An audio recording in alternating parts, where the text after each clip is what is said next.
komera Imana amashi.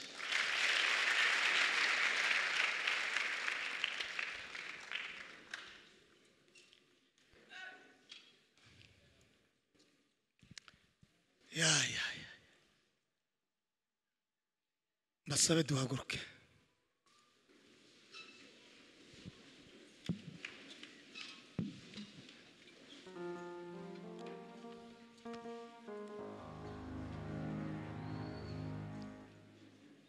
Tuganire kuri topike ivuga ngo abagushiriye hebuye nibo bagiye kuri gukuraho. Turasoma ibitabo bibiri, niturangiza ibindi ndabikora kugira ngo iminota nahawe nijoro n'abagaragu b'Imana nyubahirize twumva umugaragu w'Imana. Igitabo cha Daniyeli ibice ni 6 17 no ku 18 no ku 19. Uri busome arasimba some 24 25. Ubutumwa bwiza ko bwanditswe na Yohana ibice ni 11 umurongo wa 40 n'uwa 41. Murakoze ikaze kuhabona. Turasoma kadusome ubutumwa bwiza uko bwanditswe na Yohana. Daniyeli ibice 6 17 kugeza ku 19 urasimba ugeze 24 25. Undi aho nyene wari ugiye gusoma. Nuko umwami arategeka bajya kuzana Daniyeli bamujugunya mu rwabo rw'intare. Ariko umwami yari yamubwiye ati Imana yawe ukorera iteka iragukiza. 18. Maze bazana igitare bagikinga ku munwa w'urwobo. Yego. Umwami ahomaho ikimenyetso cye bwite nica abatware be kugira ngo ibyategetse kuri Daniyeli bidahindurwa. Amen. Amen. 24 25. 24 murongo wa 25. Umwami aherako anezerwa cyane ategeka ko bakura Daniyeli mu rwobo. Piste otikisila banda. Nuko bamukuramo basanga ntaco yabaye kuko yari yiringiye Imana ye. Amen. 25 murongo wa 25. Maze umwami ategeka ko bamuzanira babagabo bareze Daniyeli. Barabazana n'abagore babo n'abana babo babajagunya mu rugo rwabo rw'intare. Zibasamira mu kirere zibamenagurana n'amagufwa yabo batararushya bagera mu rwobo hasi. Amen. Amen. Ubutumwa bwiza ko bwanditswe na Yohana. Kadusome mu izina rya Yesu. Amina. Ubutumwa bwiza uko bwanditswe na Yohana ni igice cya 11 murongo wa 40. Haravuga ngo Yesu aramubwira ati sinakubwiye nti ni wizera uri ubona ubwiza bw'Imana. Yego. Nuko bakuraho igitare. Bakuraho igitare. Yesu arararama aravuga ati Data ndagushimiye kuko unyumvise. Yego. Ubwanjye narinzi yuko unyumva iteka ariko mbivugiye kubwo abantu bangose ngo bizere yuko ari we wantumye. Amaze kuvuga ibyo arangurura ijwi rirenga ati Lazaro sohoka. Warupfuye arasohoka azingaziwe mu myenda amaguru n'amaboko n'igitambaro gifutse mu maso he. Yesu arababwira ati nimumuhambure mumureka agende. Amen. Amen. Turashobora kwicara. Amasezerano yose ukwima niyatanga yakomejwe n'amaraso y'umwami wacu Yesu. Amasezerano yose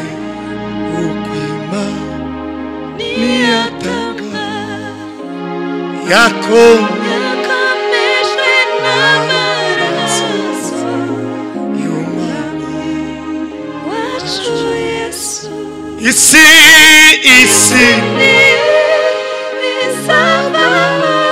ijuru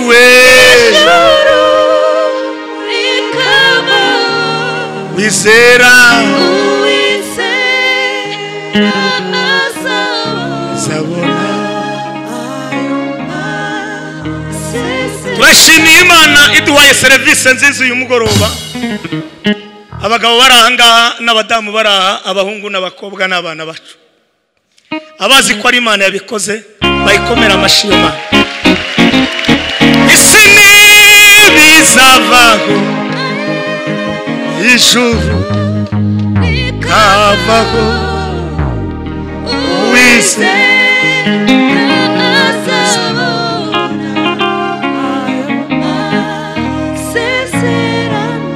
turashimira Bishop na madame we n'abana babo. Turashimira Reverend Kado na madame n'abana babo. Turashimira Pastor Jonathan hamwe madame n'abana babo. Turashimira n'abandi ba pastori bose mazina yabo tutaramenya, n'abadamu babo n'abana babo. Isi bizavaho, ijuru wizera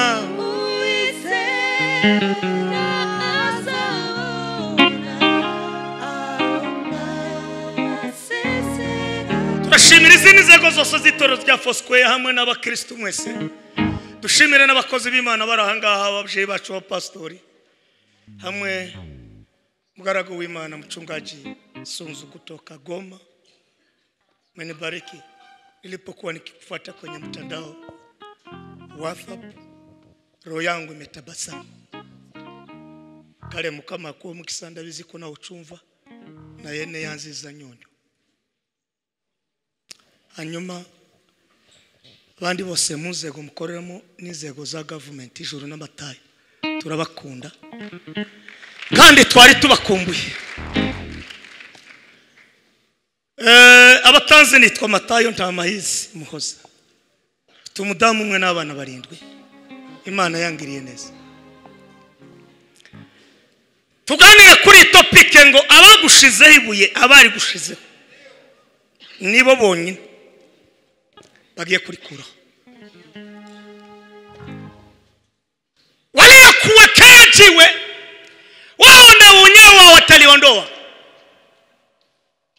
Abakuteka kwejinja obo boka wagenda kurityako.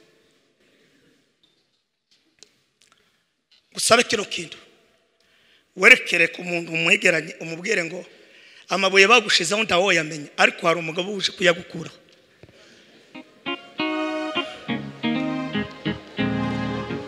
Ijaposema kwa lugha zao malaika, na kama sina upendo mimi ni bure.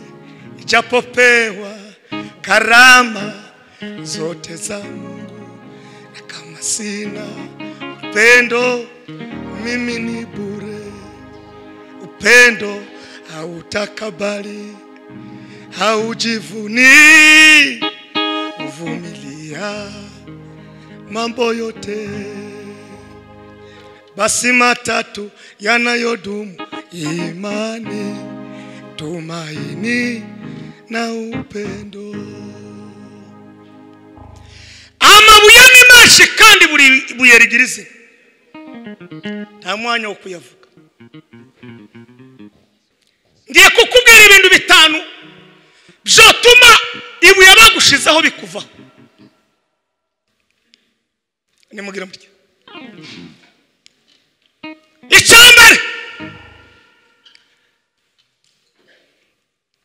no gukomeza icyo Baswahili baza bita ngo ni ushuhuda, ubuhamya. Tagenda gahoro.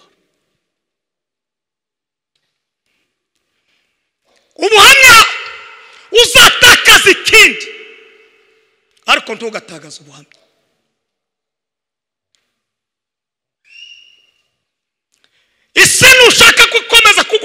ikagushyikirana ikanaguhamagara mu bikorwa wakora muri serivisi yose uretse na gavumenti n'ikanisa no mu muryango iwanyu kugira ngo bazakomeze banakwizere n'ibuye washizweho rikuveho komeza ubuhamya bituma Imana yo mu ijuru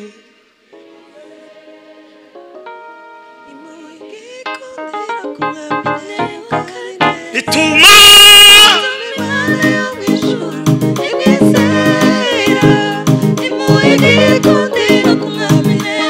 bituma Imana yo mu ijuru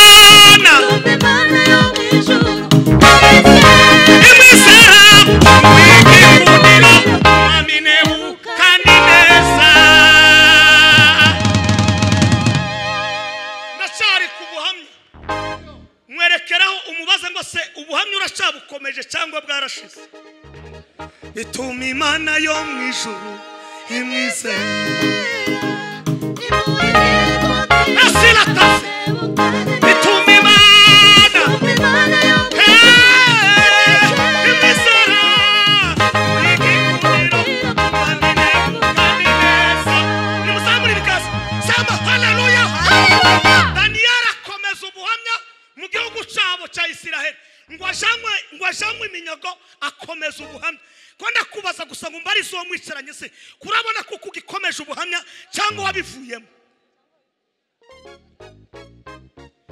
bituma Imana yo mu ijuru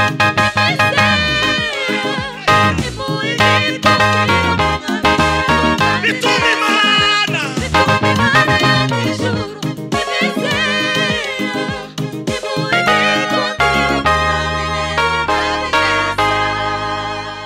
ubuhamya buzabuvuga kurusha ikinyarwanda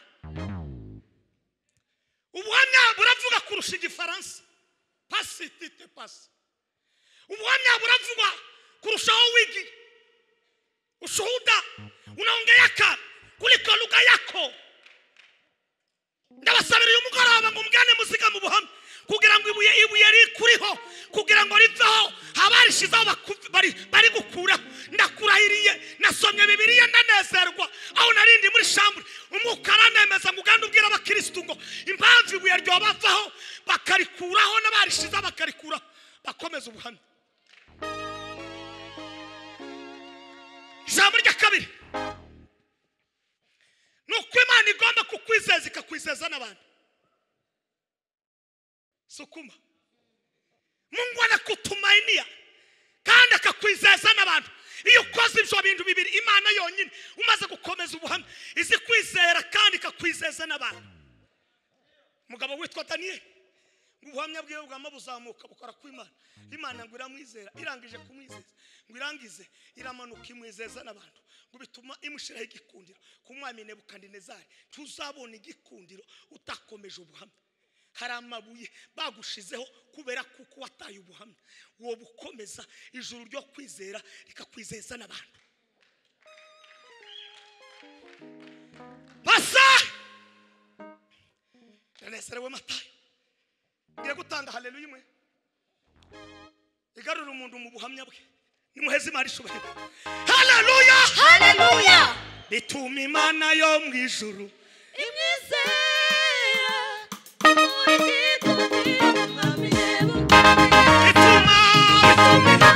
yo mu ijuru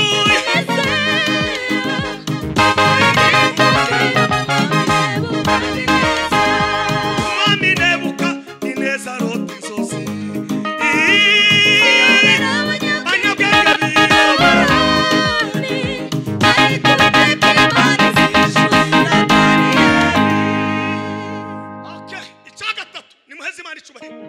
nimukomere Imana amashimeshi cyane icya gatatu nuko utagomba kwiyanduza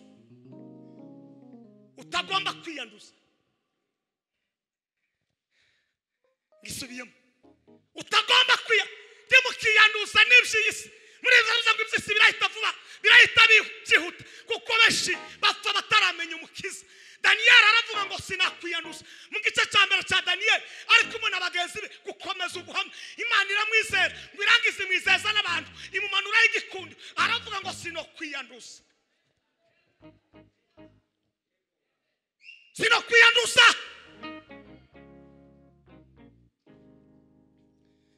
kera bakwirigiraga bari mu mahoro tugufite ntitwifu undi murengezi ebiraje kabisa mana wadutabaraga mu minsi ya kera na none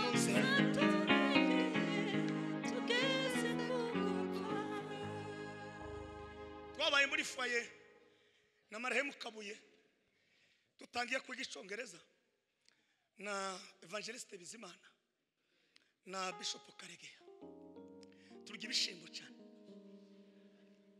turya ibishimbo hazagera ku munsi wo guteka umuntu kaze se uyu munsi niki duteka wamenye ko ari ibishimbo umuntu wese akaja kuryama adasezeye undi ariko Daniyeli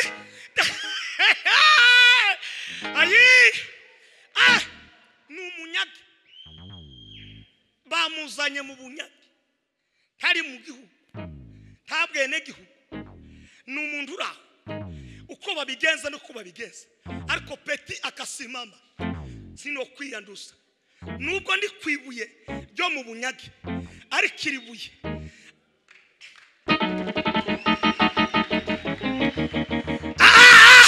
arikiribuye ryova kandi uwarikuraho yakoresha abantu reka kubwira rimwe na rimwe ije yemera ko ibibazo bitubaho ikemera ko banadushiraho amabuye ariko abayakuraho hari umugabo uzubategeka kandi yarangiza kubategeka barikuraho mu gitondo barikuraho mu mugoroba barikuraho mu ijoro itangazo niringiri zishibuye bagushizeho giruke niritangire ritembagare nimba rimanuka mu mubande nimba ari mu mwobo rimanuka bituma Imana yo mwijuru imwize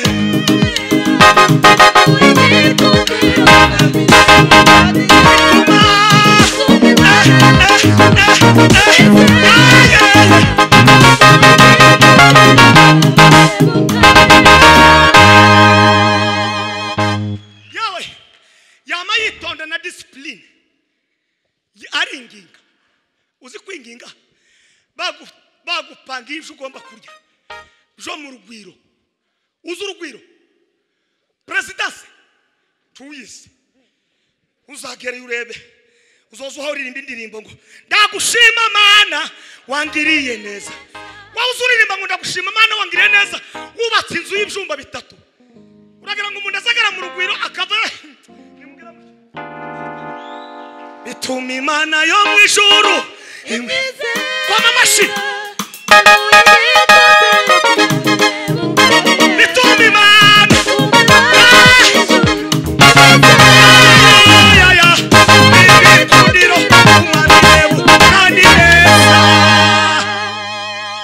yamayinginga muri service aho yagarukira turagusabye uduhe gusa ibishimbo benshi hano no kubibona istoma ikabigize ikerere ariko Daniyeli Reveraka narayishurira ijambo kuwa gatandatu nimo soma numva ya magambo aramanutse ijuru ryanemeje neza ko ngomba kuyabasigira kuko nubundi nimwe yashuriwe ibi ni iby'ijuru n'amatayo ndakurahiriye ntabwo mwabihishuriwe ufite uko hasomye nawe ushuri gukundi ariko kumuka yanemeje arambwira ngo genda ubwira abantu hari ibuye ryabashizeho ariko hari umugabo uzutegeka abagabo barishizeho barangiza bakarikura nongeye gutangaza muri uyu mugoroba n'abadukurikiranye amabuye yose bagushizeho uyu mugoroba wa none hari umugabo ugiye gutegeka bari gukuraho mu izina rya Yesu Kristo Andalala Salome Hikalongala tatandolo mese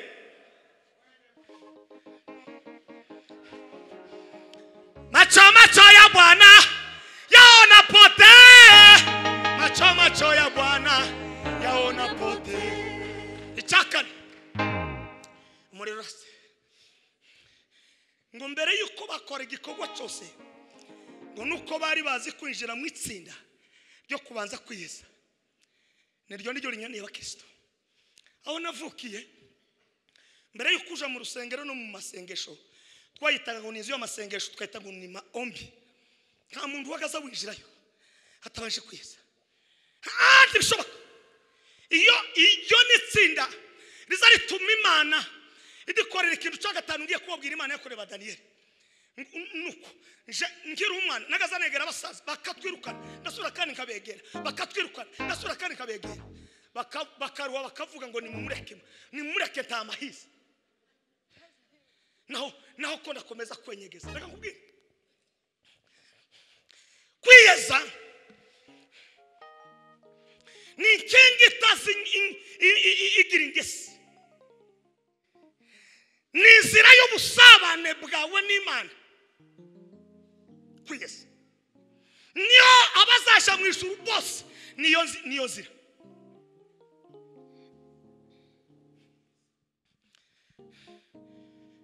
Ibimaze gukomerera igihugu abanyabwenge abaroza abapfumu umutipe yicaye inkuru zimugeraho.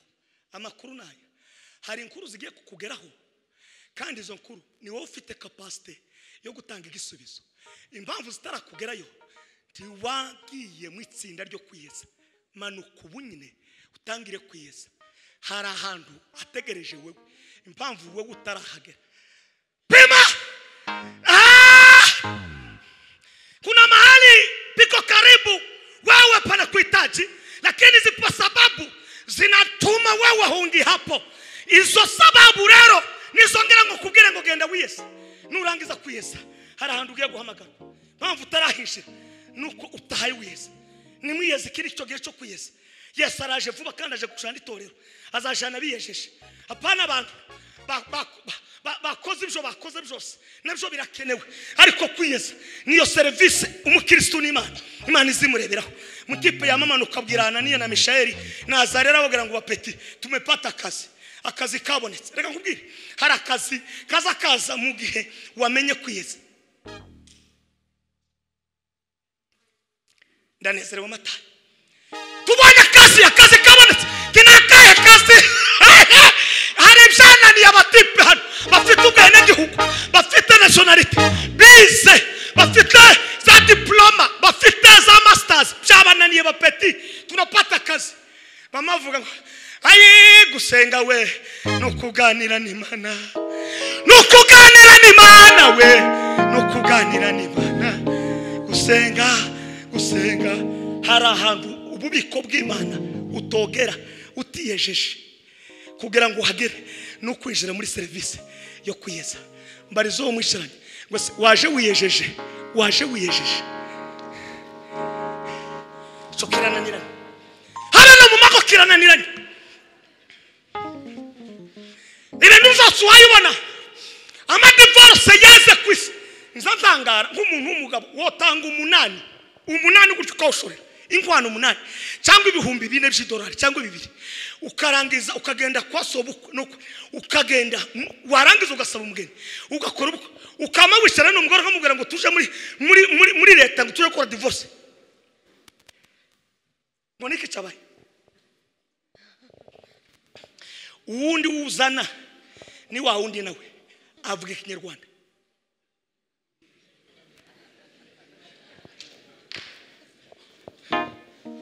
Ndashimye Daniel ariko nimukomere Imana amashivuga ikintu Imana yakoze.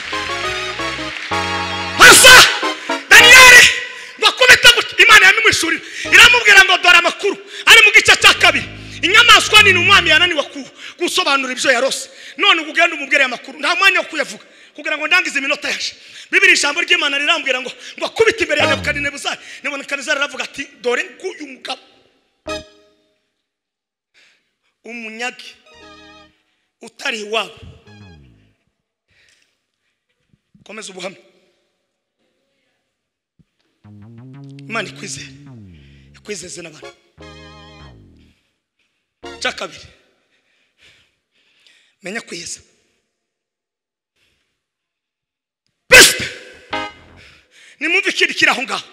Imana imaze kubakora icyo gikorwa ngo ibakorera ikintu cyo kubahishurira ibyanani reka mbabwire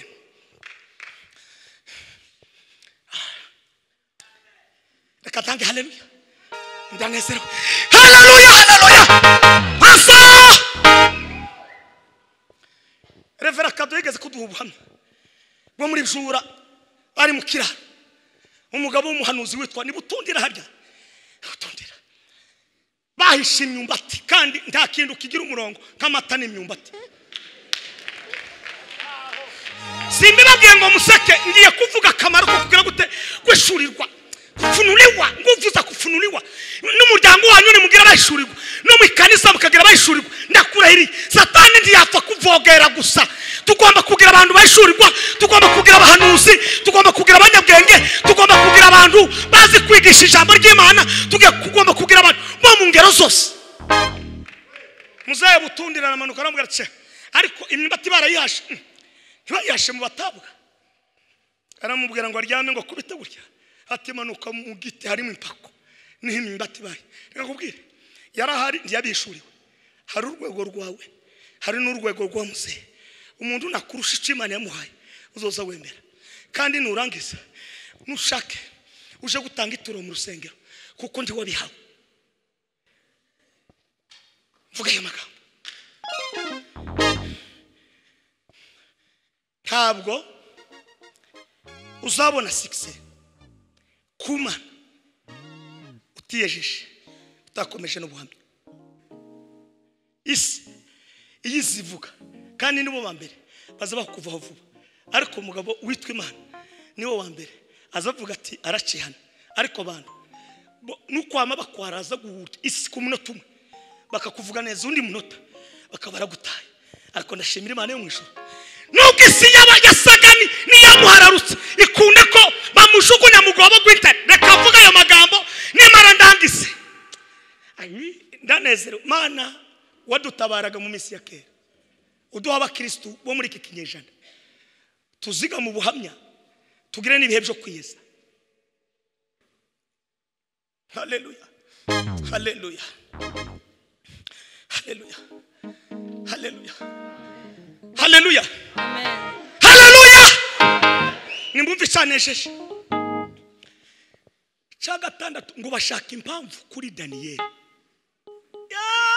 ngo barayibura kandi ngo abagabo bose bahagarariye intara ijana na makumyabiri bose ngo bashakisha ikibazo kuri Daniel kosa bakakosa bashaka ikibazo barakibura ngo ariko basanga aho bamubonera mu kibazo ngo ni kumana ye reka mabase ubu ijuru rije rikazana termometre kudushaka ikibazo bosanga ikibazo ari kumana yacu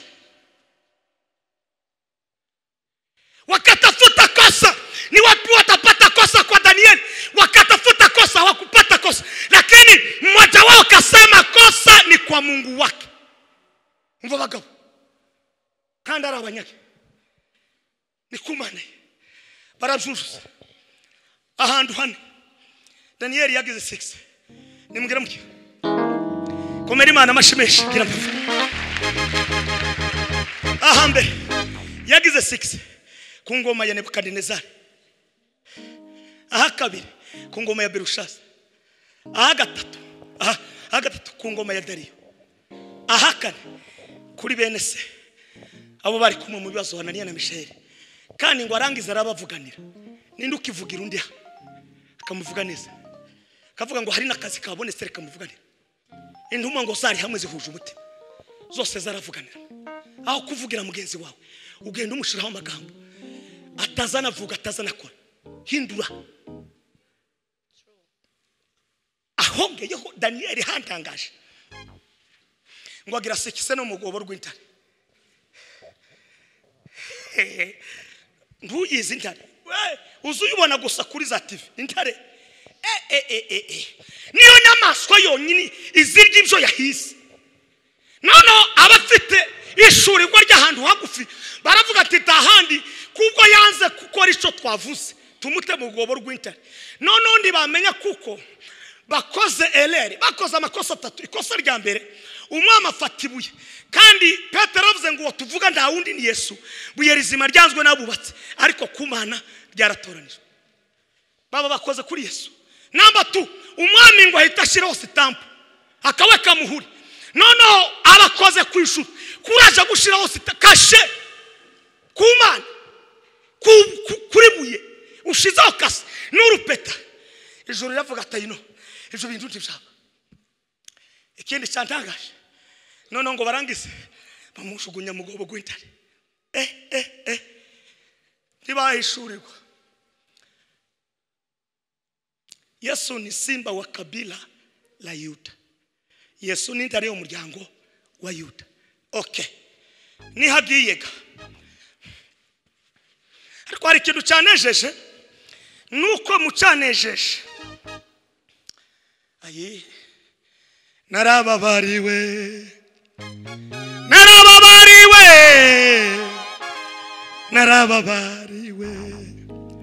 nico gituma gushima zavuga ibikomeye yakoze n'inyamibwa gahoraho naracunguwe kugurukundo rwe zamucurangiri inanga nziza zavuze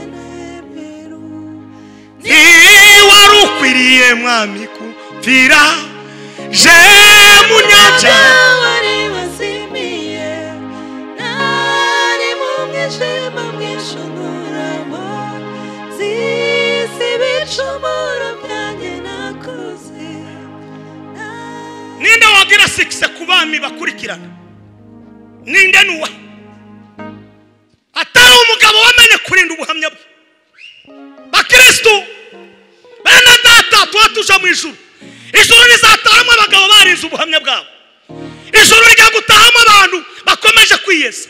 Nimwiyese murenze aravuze ngo Isirayeli irashirana no kwifuza kwayo abakikunza ni mubimenye.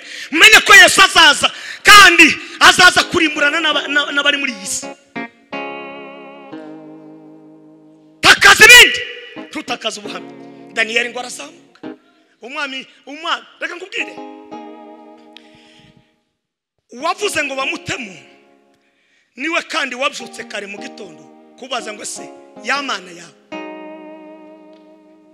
kubera iki mvuga ya magambo nitonze ntiyagombaga kuza guverineri cyangwa se ministre. Wari watayo stampu niwo muri revu yo hejuru kandi na Daniel nawe yaramaze kuba muri revu yo hejuru kubera iki Imana yari maze kumwizera ikamwizeza ikamuha n'igikundiro. So Imana yagombaga kumanuka kugira ngo ikore kuwa bikoze. Noneho hari uzinduka kare kare mu gitondo. Itangazo ni ringiri hari abagiye kuzinduka kare kare mu gitondo cyangwa uyu mugoroba maze kugukuraho niba barishizeho gusa wowe ntiwabasha kurikuraho ariko hari umuntu ijuru rigiye gukoraho kubera kuko niwe wujuje ibyo bintu. Wowe ushobora kuba utamuzi, ushobora kuba ari mu nzira zo mu buryo bw'umwishima utomenya ariko itangazo ni ringiri hari umugabo ushinzwe gukora service ku buri muntu uranga nta yandi makuru mbazani kandi kumbiye no kurangiza kukubwira ngo uwagushize hibuye hari umugabo ugiye kumukoraho narangiza agira ate ari mukuraho. Umwami aravuga ngo ariko yamana yawe ukorera yashoboye kukurinda. Umve discipline ya Daniel iyo wabaye umunyabwenge umenya no kuvuga, iyo wabaye n'umunyabwenge umenya na guverinoma muhaye ukoreramo, iyo wabaye n'umunyabwenge umenya na service y'umuntu kubajije icyo yakubaza. Daniel aramubwira ngo kuri wowe sta kibazo ufite no kumana yaje korera nta problem. Umwami aravuga ati bapeti ni mumukuremo. Reka nkubwire ntibari kumukuramo umugabo wamushizemo ataravuga. Ni ukuvuga ngo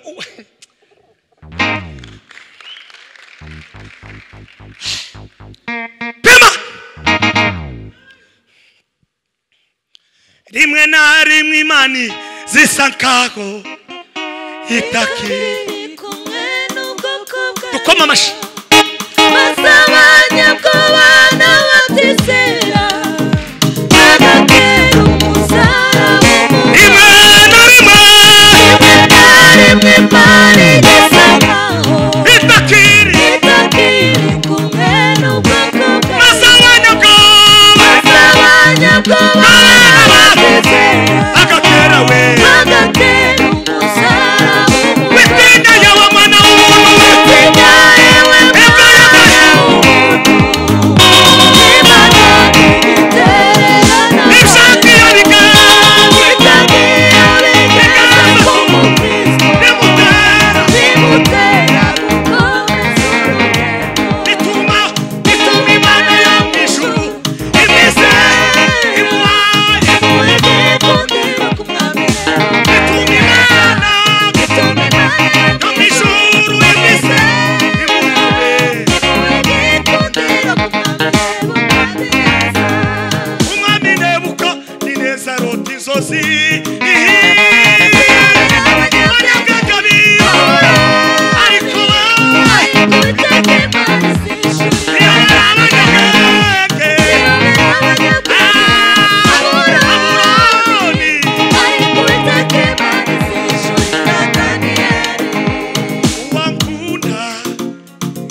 gute yorangiza ubugingo hirya y'ibishigo by'intare nduyise naho bamutaye iwabo ntawe utaragira ibibazo muri twe sana kandi nimba utarabigira bikomeye mubyara wawe yarabigize kandi mubyara wawe nimba atarahuye nabyo nyokoromi yahuye nabyo ariko amakuru nayo ngaye abashizeho ibuye hari umugabo ugiye kubakoraho natangaje abashizeho ibuye sinzi ibyari byo hari umugabo Imana igiye hari umugabo witwa Yesu Kristo utazunanirwa no gukuraho amabuye mwakomeye Imana amashimeshi cyane umunsi Yesu yapfuye hari umugabo wari ufite ibintu bikomeye witwa Yusufu wari Matayo mu Giswahili baravuga ngo ni mwanafunzi wa siri umwigisha w'ibanga iwe ndi yari muri za ntumwe 12 ngo arangiza aje gusaba umurambo wa Yesu Bibiri jambo ry'Imana ngo akariweka ndani ya kaburi barangije kushiramo ngo wakawekana juu ya ile kaburi ariko kuko Yesu ari muri dimension hejuru nta muntu ugomba kuza gukuraho ufite uyu mubiri ijuru ngo rikora inama riravuga ngo uko turi muri finale kandi munsinzi tugomba gutuma malayika ngo azamura urukerere giswa rigamba ngo malayika wa Bwana ngo akashuka akaliviringisha jiwe arangije kuko ntibari bafite ubushobozi bwo kurikuraho abaturage hari ibyo ushoboye gukora hari n'ibyo udashoboye gukora hari ibuye rikugoye ariko kuzana itangazo hari umugabo umanutse kandi arategeka warishizeho ari ugira ute ari urikuraho ibyo ndumva ariko umunsi umwe tuzahurira muri Australia umbwire ngo wa munsi wabwirije hejuru ngo washizeho ibuye ni uzarikuraho umunsi umwe tuzahura gutya nurangiza twicarana umbwire ngo nari mfite ibuye wawa ringoye kandi rinkomereye nakubwire hari abantu bafite amabuye hano mwagiye kudepoza mu buramavisi kandi ibuye ryo kubura visa ntiwomenya aho riri ariko itangazo ni ringiri nimugera muke zamura amaboko ndangise hari abantu wari wabona uje gutegura ubukwe umugabo wagiye kuva muri Amerika ya tariki yagera ngo mugasibira tuzubabara uzubumubabaro we wese ubwenge ukaburaho bwagiye kandi buhari ibyo ntibyambayeho ariko abo byabayeho ndakurahiriye nibuye ariko makuru naye ngaye utarakora ubukwe nabukore udafite akazi nakabone kuko impamvu uje kudepoza ukabura akazi nibuye impamvu uza kudepoza ukabura iki ukabura akazi nibuye nikiwe wamekuwekeye lakini hari umugabo kandi uwo mugabo yitwa Yesu agiye gutegeka abashize ayo mabuye agira ate aveho komera Imana bashimeshi cyane Yesu hari abagore undi bari bagifite amabuye mu mitekereze yo gutekereza ku mbaraga z'Imana Maria Magdalena na Maria wundi ngo bari bamaze kumasha nta nama yo kurinda ngo abagabo baravuga na baskofu ngo barevera bavuge ngo bari bihagije mu buryo bwo kwizera ibuye ryakuvuyeho utekereza neza ibuye ryakuvuyeho upulayiningi buri kintu cyose kikagenda neza ibuye ryakuvuyeho ukora ibintu bi kandi ukabona kuhabishikora impamvu ibintu habikora ntibikomeze kugenda neza chunguza muzuri genda ugarura ikintu cyitwa kwiyeza de urwane ku buhamya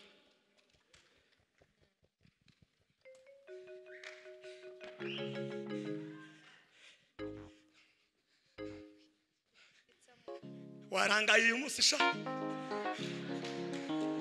uyu munsi sinzi nimba batakugaburiye saa 6 nidusoka uze kugaburire nanone ni muhezi Imana icubahiro sama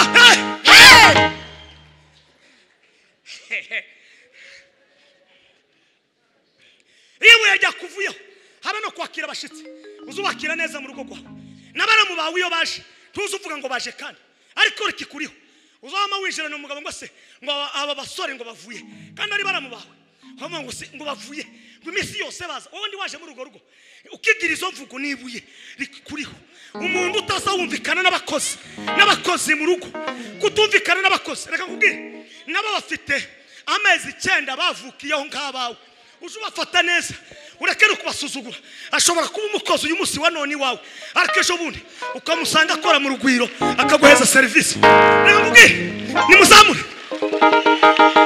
bituma Imana yo mu ijuru imwize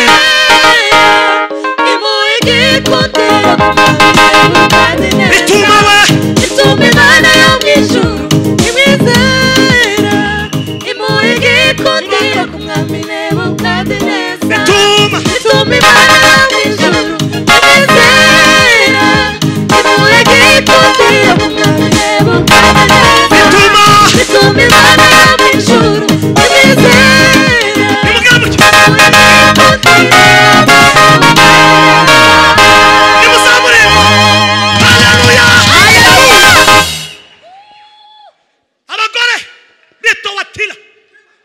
benshi ariko hari mu mugore witwaga Lidiya ibuye ryari ryaramuvuyeho ngo abone ba Pawulo na Sila gutya ngo ahita bamanurira mu wiwe wari wamanura abande mu wawe kutazushaka n'abashitsi warangiza ngo bashira ubwo bose baragenda uzagenda wowe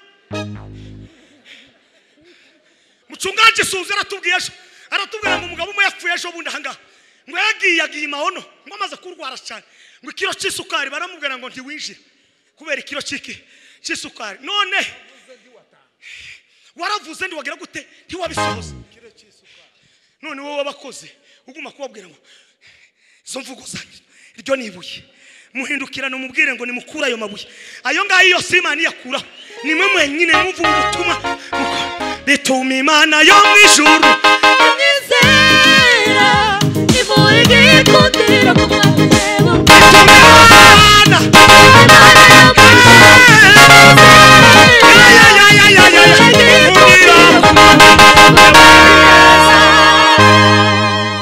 Lidiya yari umucuruzi wo mu rwego rwo hejuru kandi yarazwi mu mudugudu wa Tuwatira yacuruza imyenda yambaraga abami n'abatambyi iyo myenda ngo y'imihengeri ngo ahita abona ba Pawulo arababwira ngo nyinyi ni naho namukona Vito kandi ngo gakiza kari katarinjira mu wiwe neza reka nkubwire nta bandi bantu bazabijiza gakiza nimba byarakunaniye n'umugisha mu wawe uje wiyegereza abagaragu b'Imana numara ubijize mu nzu hari amabuye akugoye wananiwe gukuraho ariko niwumva ijambo urayakuraho ayandi yo mu mwijima utomenya kuko iyo dimension nduyirimo ni ijuru n'abagaragu b'Imana aba ba bishop hayibona ni amavuta wowe byarakunaniye reka byarakunaniye emera ko byakunaniye barangize Lidiya yamabagira ngo kariburi nyumbani mwarangije kubakira mu rugo ndashimira umudamu witwa Lidiya ariko Lidiya twogira ba Lidiya batanu gusa mu rusengero igihugu cokira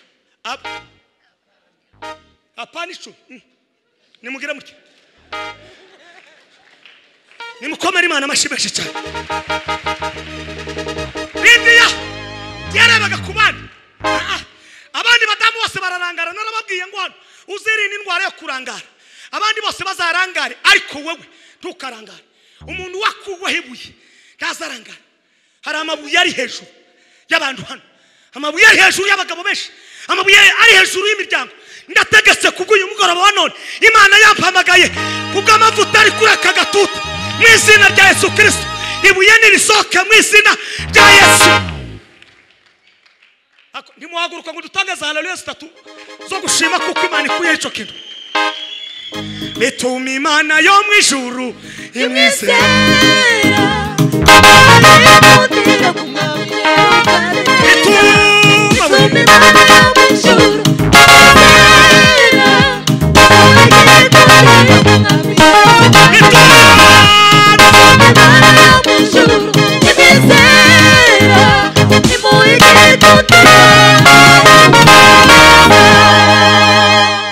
tutarazitanga Imana iguheze gikundiro ku bantu bose batuye kwisi amen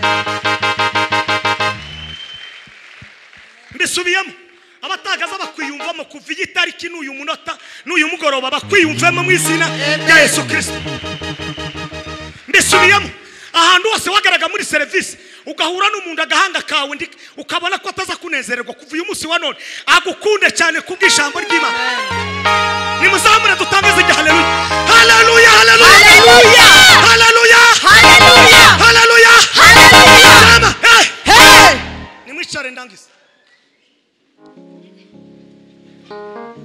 nipe macho nione macho nipe macho nione sawa sawa Lidiya we Lidiya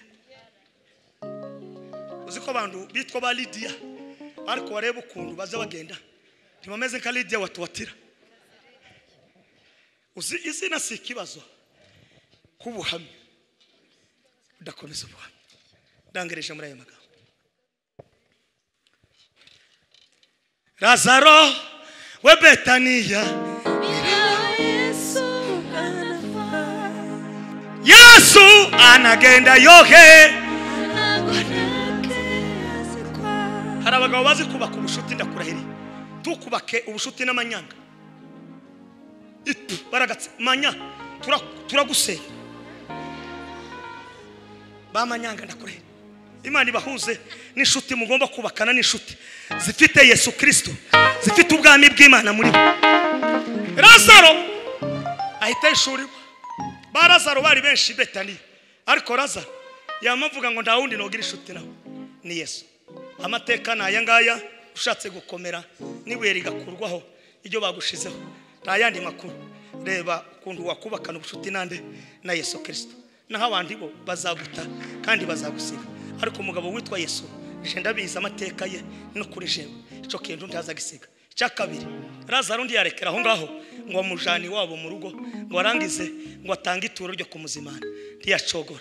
Rega nkubwire nta kintu Yesu akunda k'ibintu bijanye n'ituro niwe wabaye ituro wa mbere iyo ubikoze ubu mwiganye ngo arangize Lazaro arapfa gufata icyari ikibazo kwari kuba tarasize yubatse ubushuti. Yesu asa nutinda ibya Yesu ntiwabimenya iteka ryose asubiza yitonze ariko uko azasubiza ntasubiza mu mitekerereze yawe asubiriza kugera ngo agire icyo confirminga mu bantu bataramenya agaciro n'imbaraga ze bazimenye. Amakuru naya ngaya je narayamenye Matayo nawe warayamenye ariko yandi utaramenya nuko hari ibuye ryari rikugoye kandi iryo buye ryari ryarakuzitiye rirakunanira. For today uyu munsi wa none olwa rero wari wa musajjana yebo mwita Yesu Kristo umwana wa Katonda oyo nagenda kuja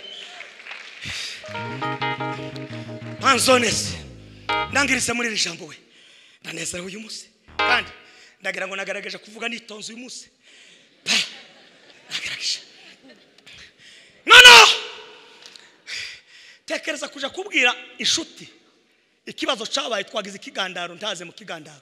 Cyakabiri umuntu turamuhambije Yesu ntaje nyuma y'imisi muzehe harashitse kandi agaje afite ijambo nuzuzana ijambo ryanyu. Amakuru naya ngaye ibyananiranye wagiye si hashika birananirana uja no mu Buhinde birananirana wagiye n'ahandi byaranze. Amakuru naya hindura ibitekerezo byawe numara gushika mu rugo mbere y'uko uryama uvuge ngo Yesu ni wowe mugabo bavuze ngwino ukure heribuye kuko bene wacu byarabananiye nanje ubwanje byarananiye ntabwo nshoboye ni wowe ushoboye byose none hamwe n'ibyo ngwino uri kure icanejeje ni kingiki. Yesu hari ibyaza koraho hari nitazaza koraho icyo ababwira mu gikore. Imvugo ya Yesu timeze nk'ikinyarwanda timeze nk'igiswahili timeze nk'ikilatini imeze nk'uko imeze kwa nyirayo arababwira ngo mukure hibuye. Shavuga bikaba yategeka bigagira gute bigakomera agiye gutegeka ubunyine kandi byari bisa nibikomeye biveho nurangiza winjire mu byawe. Amakuru naya ngaye warangije gukura hibuye kuko ndiragombaga gukura hibuye iwe ni kuvuga nico gikogwa cye. Yesu akatangaza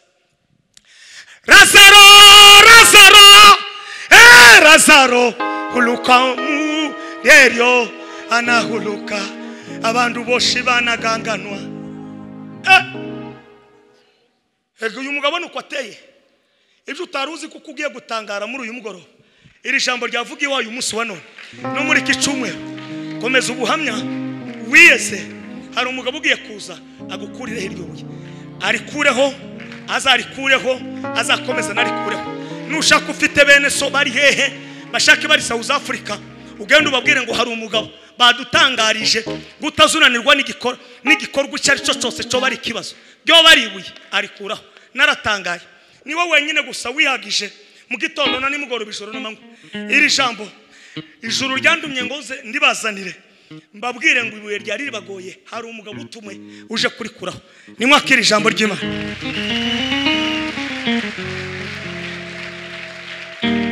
Turabashimiye Bishop kudutumira katwakira badufashe neza. Hari ahantu uzucumbika ukahava usa n'uwayihunga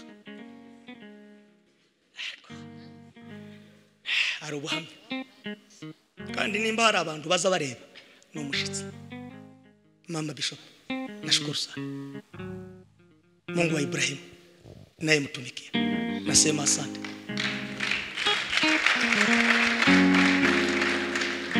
Torero mwese ndabashimiye ibyo mwakoze. Muri abantu bese, muri abantu bese. Hari ibuye ryarire mu muryango wawe, ariko kubera imbaraga zanyu iryo buye ubu ko ndamanuka kugira ngo dusingirize ba dogiteri n'abizabo nibarangize iryo buye rihava. Kubera mwese ndabashimiye, mwarakoze kutwakira. Asante. Ndashimiye uyu mugabo yambaye hafi Revera Kato. Amen. Tukajana araruhaje kunereka ahantu haba ahantu heza baza barira imbuto nari ntarahagera.